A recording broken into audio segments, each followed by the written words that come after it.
Hello, in this video I'm going to show you how to enable or disable showing content from voice memos in Siri Search on iPhone.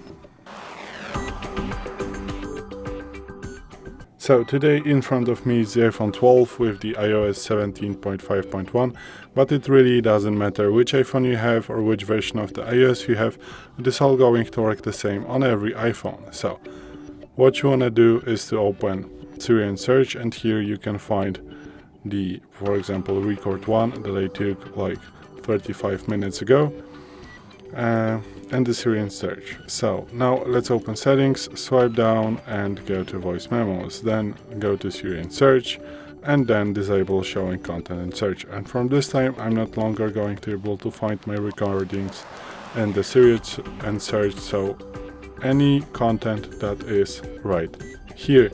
So this is it. Thanks for watching. I hope this video helped you. If it did, please leave a like and consider to subscribe to our channel. Bye!